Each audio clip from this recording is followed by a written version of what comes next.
नमस्कार. Ujjwala home kitchen मध्ये तुमच्या सर्वांचे पुन्हा एकदा खूप खूप मनापासून स्वागत आहे. उन्हाळ्यामध्ये लवकरच मुलांना सुट्ट्या लागणार आहे, तर त्यांच्या खाण्यासाठी आपण आज घरात उपलब्ध असणाऱ्या साहित्यांमध्ये सर्वांच्या आवडती, सर्वांची फेवरेट अशी कुरकुरीत क्रिस्पी चकली तयार करणार आहोत. चला तर मग वेळ न घालवता सुरुवात करूया आजच्या रेसिपीला. आपण बघू शकतात अगदी बघता क्षणी खावीशी वाटेल एवढी टेस्टी आणि क्रिस्पी चकली आजची आपली बनणार आहे. तर अत्यंत कमीत कमी साहित्यामध्ये आपण ही चकली आज झटपट बनवून तयार करणार आहोत. अगदी 15 मिनिटांमध्ये बनवून तयार होती आणि महिनाभर किंवा संपेपर्यंत खुसखुशीत राहते. चला तर मग त्यासाठी आपल्याला ना एक जाड भांडं घ्यायचं आहे. नॉनस्टिकचं घेतलं तरी सुद्धा चालू शकेल. त्यामध्ये 2 वाटी आपल्याला पाणी टाकून घ्यायचं आहे. आता हे जे पाण्याचं प्रमाण आहे ते पाण्याचं आणि पिठाचं हे सर्व एकाच वाटीने आपल्याला मोजून घ्यायचं आहे. त्यामध्ये चवीपुरतं मीठ टाकून घेऊया. आता पाण्याला उकळी यायच्या अगोदरच आपल्याला यामध्ये सर्व पदार्थ टाकून घ्यायचे आहे. थोडीशी आपण पाव चमचा हळद टाकून घेतलेली आहे. यामुळे हळदीमुळे चकलीला अगदी छान असा कलर येतो. 1 चमचा लाल तिखट टाकलेला आहे. लाल तिखटचं प्रमाण तुम्ही कमी जास्त केलं तरी सुद्धा चालू शकेल. आता इथे जिरे आणि ओवा सुद्धा 1 चमचा टाकून घेऊया. ओव्यामुळे अगदी छान असा सुगंध आणि टेस्ट येते. आता ओवा आणि जिरा सुद्धा आपला टाकून झालेला आहे. आता अगदी थोडीशी किंचित अशी यामध्ये हिंग टाकून घेणार आहोत. आता पाण्याला उकळी आलेली आहे. आपण बघू शकता तिथे छान अशी उकळी आली की यामध्ये 2 चमचे आपण पांढरे तीळ टाकून घेऊया.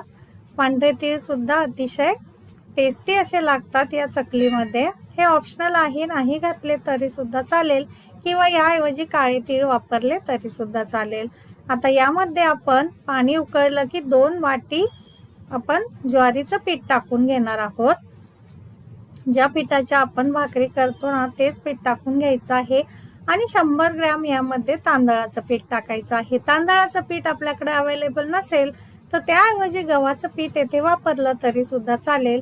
आता येथे तांदळाचं पीठ वापरण्याचं कारण म्हणजे ज्वारीच्या पिठाला थोडंसं चिकनाई कमी असते, त्यामुळे आपल्या ज्या होणाऱ्या चकल्या आहेत त्याचे तुकडे पडण्याची शक्यता असते. आता पटापट हे सर्व मिक्स करून घ्यायचं आहे. सर्व मिक्स झालं की याच्यावर 10 मिनिटासाठी आपण झाकण ठेवून देऊया. म्हणजे छान वाफेवरती हे जे पीठ आणि मसाले आहे हे शिजून निघतील. आता भांडं आपण खाली काढून ठेवलेलं होतं आणि गॅसही लगेचच बंद करून ठेवलेला होता. 10 मिनिटांनंतर आपण बघू शकतात आपलं छान असं पीठ वाफवून निघालेलं आहे. आता थोडं थोडं करून ना हे पीठ सर्व एका भांड्यामध्ये काढून घेऊया. बनवायला अगदी सोपी आणि खायला अतिशय टेस्टी अशी ही चकली आहे आणि अगदी घरात उपलब्ध असणाऱ्या साहित्यांमध्येच बनते. अजिबात हिला भाजणीची गरज लागत नाही.